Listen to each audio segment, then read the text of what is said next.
Kar güvenliyor, taksi güvenliyor. Yani bir tane kamyon çek.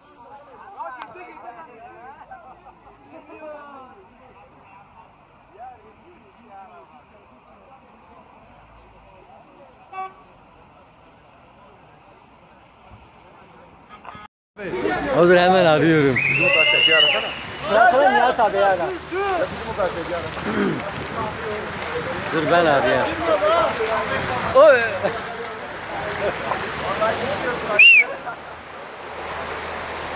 Buradan git, buradan git, buradan git. Coşu.